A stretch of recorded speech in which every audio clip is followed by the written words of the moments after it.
ఉద్యమము ఈ మధ్యకాలంలో ఎప్పుడు కూడా మనం చూశారు మాస్టర్.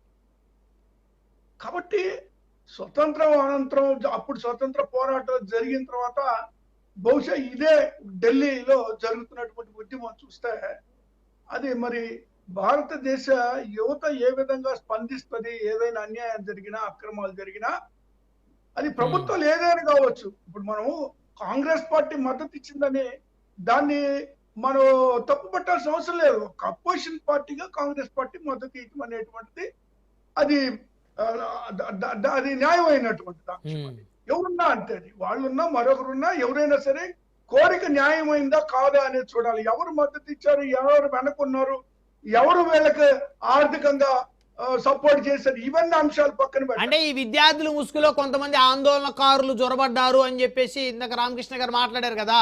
సో మీరు ఆ అంశానికి ఏం చెప్తారు సమాధానం? మీరు కూడా అదే స్టాండ్ మీద ఉన్నారా? ఇప్పుడు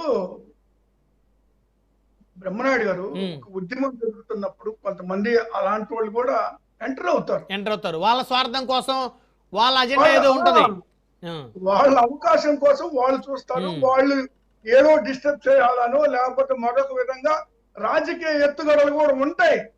అవసరమైతే డిస్టర్బ్ చేయడానికి కూడా ఎవరైనా పంపొచ్చు. అధికార పార్టీ అని పంపొచ్చు, అపోజిషన్ పార్టీ అని పంపొచ్చు, మరొకరైనా పంపొచ్చు. ఎవరైనా సరే ఉద్యమాన్ని నీరు గార్చడానికి చేసేటువంటి ప్రయత్నం చేయొచ్చు. కానీ అల్టిమేట్ గా ఆ ఉద్యమం యొక్క స్వరూపము ఏంటి, లేదా ఉద్యమం దేని కొరకు చేస్తున్నారు అనేటువంటిది నిజాయితీగా ఉండదు. ఆ ఉద్యమం అనేటువంటిది అవసరం అనేటువంటిది భారతదేశ ప్రజలు గుర్తించారు కాబట్టి అన్ని రాష్ట్రాలు కూడా స్ప్రెడ్ అవుతున్నటువంటి సందర్భంలో తీసుకున్నటువంటి నిర్ణయమే మరి ధర్మేంద్ర ప్రధాన్ గారి యొక్క రాజీనామా. ఇప్పుడు అదే ముందే తీసుకున్నట్టయితే ఈ పరిస్థితి ఉండేది కాదు. మనం ఇప్పుడు మాట్లాడుకోవాల్సినంత అవసరం లేదు. అంటే ముందే అంటే వాళ్ళు కూడా ఒకసారి అన్ని విశ్లేషణ చేసుకోవాలిగా. అదేనండి, విశ్లేషణ చేసుకున్నాకే అది రద్దు చేశారు. అది రద్దు చేశాకే మళ్ళీ పెట్టారు. ఆ తర్వాత అధికారులు వాళ్ళ మీద కొంతమంది మీద చర్యలు తీసుకున్నారు. వాళ్ళ మీద ఎంక్వైరీలు, సిబిఐ ఎంక్వైరీ వేశారు. దాని మీద కేసు నడుస్తా ఉంది. అంటే ఇప్పుడు దాంట్లో పొరపాటు జరిగింది అని గుర్తించారు కదా. కాబట్టి నైతిక బాధ్యత వహించి ఆయన అప్పుడే రాజీనామా చేయవలసి ఉంది. అంటే పొలిటికల్ అకౌంటబిలిటీ అనేటువంటిది ఉండేది అప్పుడు చేస్తే.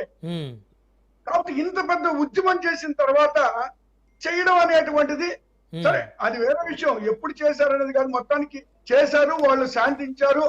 మరి వాళ్ళు కూడా వాళ్ళు ఏదైతే డిమాండ్స్ పెట్టారో, కేసులు ఎత్తేయాలనో లేదా చనిపోయినటువంటి వాళ్ళకి మళ్ళీ ఏదో కాంపన్సేషన్ ఏదో ఒకటి చేయాలనో ఏదో కొన్ని డిమాండ్స్ పెట్టారు. దానికి కూడా ప్రభుత్వం దాదాపుగా అంగీకరించింది. రేపు మంగళవారం ఎప్పుడో రిటర్న్ గా కూడా ఇస్తాం అన్నారు వాళ్ళకి.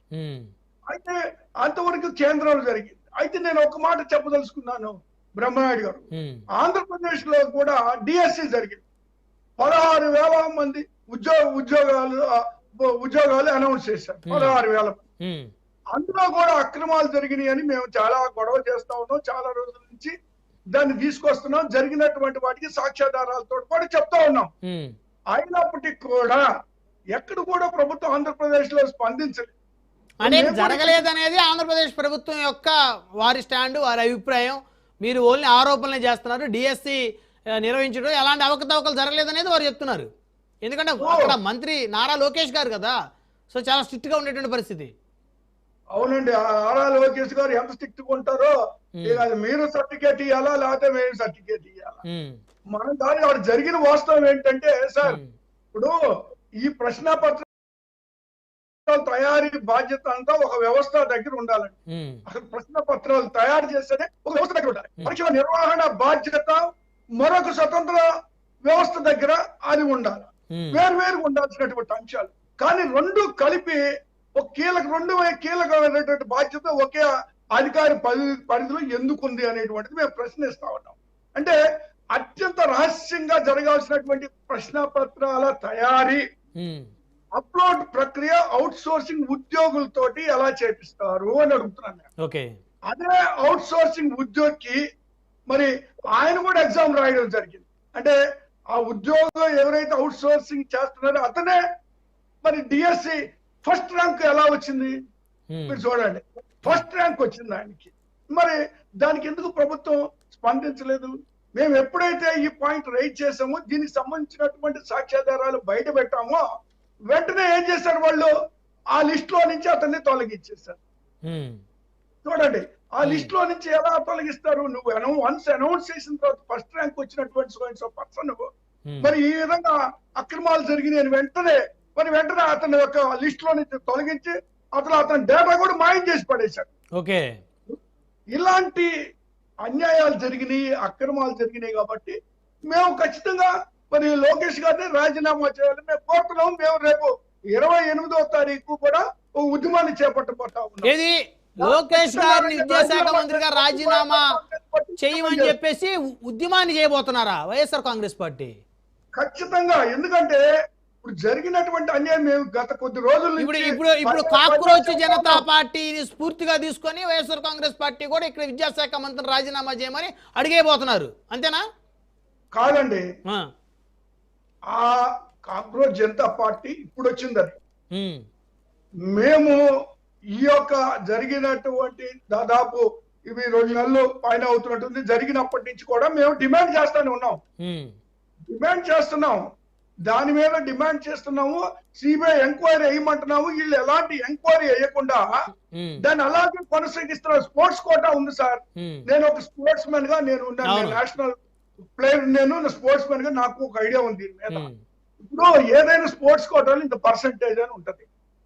ఒక జాతీయ స్థాయిలో ఆటలాడే ఉండాలా, లేదంటే రాష్ట్ర స్థాయిలో మరి పథకాలు తెచ్చుకోనో ఏదో ఒక గుర్తింపు తెచ్చినటువంటి ఆటలో ఆడి ఉండాలా.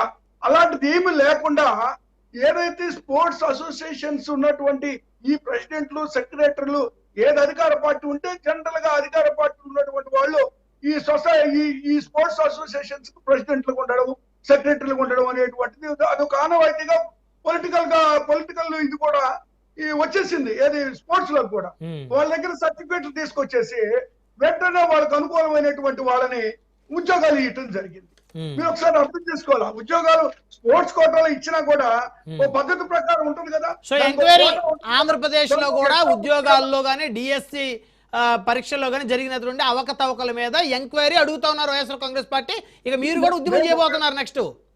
మేము ఒకటి సార్, ఇప్పుడు జీవోలు కూడా స్పోర్ట్స్ కోటాకు సంబంధించినటువంటి జీవోలు ఇచ్చి, ఒక జీవో ఇచ్చి ఆ ఉద్యోగాలు ఇచ్చిన తర్వాత మరొక జీవోలకు మార్చి వాళ్ళకి అనుకూలంగా జీవోలను తయారు చేసుకొని మరి ఉద్యోగాలు వాళ్ళకి ఇష్టం వచ్చినట్టుగా అనుచరులకి సర్టిఫికేట్లు, దొంగ సర్టిఫికేట్లు తీసుకొచ్చి ఉద్యోగాలు ఇస్తే ఆ ఎంక్వైరీస్ అన్ని బయటకు వస్తాయి కదా. ఎందుకు భయపడుతున్నారు ఎంక్వైరీ అయితే? అందుకు వాళ్ళు నిజాయితీ వాళ్ళు నిరూపించుకోవాలనుకుంటే ఎంక్వైరీ వేయమనండి. ఒక తప్పు చేయకపోతే పర్వాలే, మరి తప్పు చేస్తుంటే మరి బయటకు వస్తాయి కదా వాస్తవాలు తెలుస్తాయి అనే.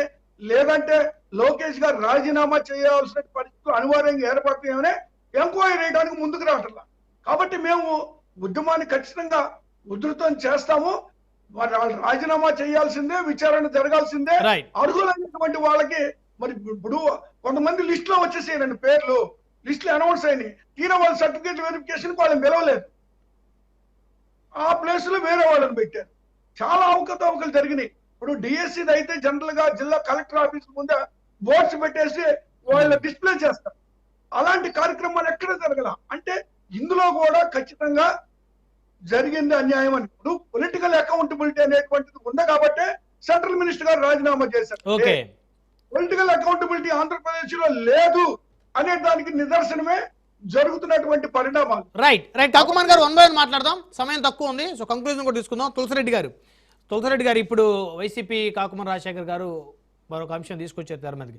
ఆంధ్రప్రదేశ్లో కూడా ఉద్యోగాల్లో అవకతవకలు, డిఎస్సి పరీక్షలు నిర్వహించడంలో కూడా అవకతవకలు జరిగాయి. సో కేంద్ర విద్యాశాఖ మంత్రి ఎలా రాజీనామా చేశారు?